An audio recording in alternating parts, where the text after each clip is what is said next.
वालेकुम भाइयों। ये कौन सा फार्म है? SIR का फार्म ये कारी साहब भर रहे हैं और ये आपको समझा रहे हैं कि किस तरह भरा जाएगा SIR का फार्म।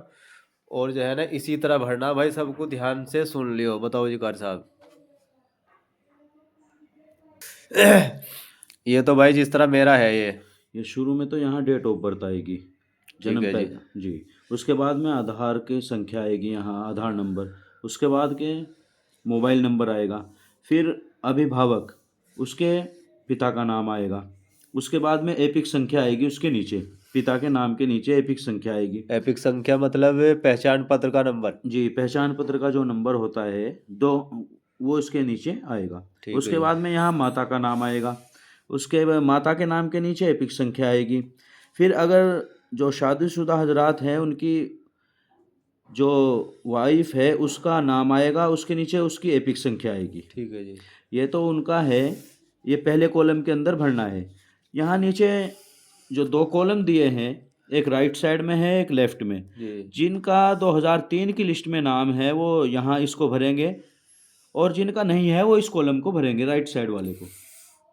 ये इस 2003 वाला तो ये भरना, जी और जिसका नहीं है 2003 में तो ये भरा जाएगा। जी जी। राइट है। यहाँ पर के आएंगे तो यहाँ जो अभिभावक है उसका नाम यहाँ आएगा, उसकी एपिक संख्या यहाँ आएगी।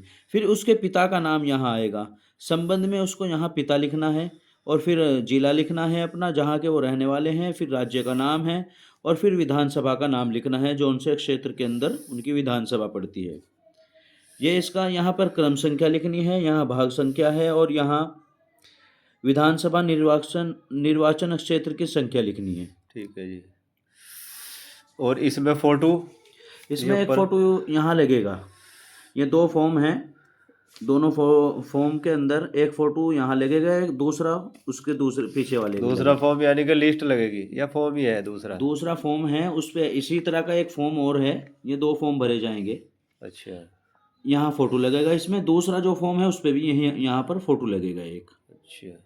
जी, तो फॉर्म हमें तो मिला नहीं, दूसरा इसी तरह का वो आएगा। आपके पीएलओ साहब के पास होगा, उनसे आप राब्ता कर लेना, वो बताएंगे आपको। ठीक है जी। देख लियो भाई, ये ध्यान से जो है ना इसी तरह भरना है। और भाई अगर कोई गांव उमाई का देख रहा हो भाई, जुमेरात वाले दिन मदरसे में भरे जाएंगे फार्म। जिस भाई को भरवाने होंगे फार्म भरवा लियो। और अगर किसी की घरवाली है जिस तरह उसका भरना है, उसमें उसके माता पिता का ना वो मंगाना है, वोटर ID कार्ड। लिस्ट भी मंगानी, वोटर ID। जी, वोटर ID लिस्ट मंगानी है, वोटर ID कार्ड, और क्या? बस यही मंगानी है। दो चीज़ मंगानी है। और आधार और उनका माता पिता का डलेगा। और अगर उनका जो है, और भाई अगर यहाँ शादीशुदा होकर आई हुई जिस तरह लेडीज़, उसका जो 2003 में अगर यहीं का है तो उसका इसी तरह डलेगा। उसका फिर घर से मंगाने की ज़रूरत नहीं, कुछ भी माँ बाप का नाम डलेगा बस खाली। ठीक है भाई। और अगर किसी को भरवाने होंगे फार्म माही के अंदर से, माही से, तो जुमेरात में कैंप लगेगा, मदरसे वाले लगावेंगे, उसके अलावा मदरसा भी फैजुर रशीद में। उसके अलावा भी कल आ जाओ या सुबह में आ जाओ, यहाँ बराबर चालू है काम। ठीक है जी। अस्सलाम वालेकुम।